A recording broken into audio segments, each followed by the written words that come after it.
Il governo Crocetta, le precarietà dopo la ricomposizione della giunta, l'intervista a Rita Borsellino, zia dell'assessore alla sanità Lucia. Dario Piparo.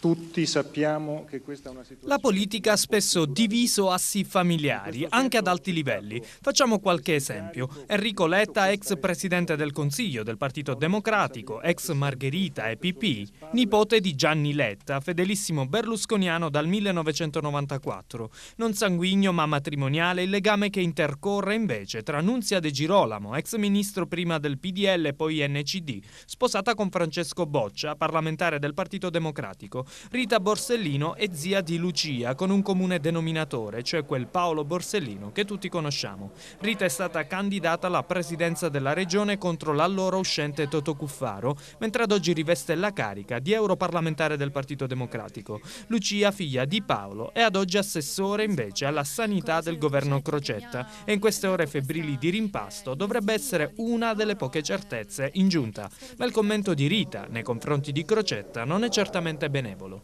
A cosa crede che adesso con Rosario Crocetta ci sia di diverso rispetto al suo predecessore Raffaele Lombardo?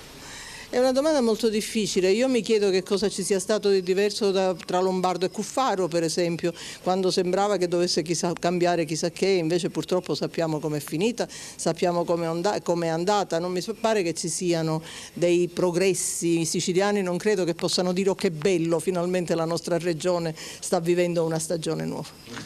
Crocetta che di fatto, dopo aver varato il governo bis, dovrebbe reimpostare un'altra giunta lampo, trovandosi costretto a ricongiungere lo strappo con il PD in generale e con i cooperliani in particolare. Ma Fausto Raciti, segretario regionale del Partito Democratico, continua a chiedere l'azzeramento. Non basterà l'assessorato ai cooperliani, afferma, per ricomporre lo strappo. Insomma, Crocetta si troverebbe costretto a un totale dietrofront che però non sembrerebbe propenso ad attuare, se non parzialmente. Intanto è ufficiale: 4 deputati dell'UDC, compreso il capogruppo Calogero Firetto, hanno ritirato il proprio sostegno al governo.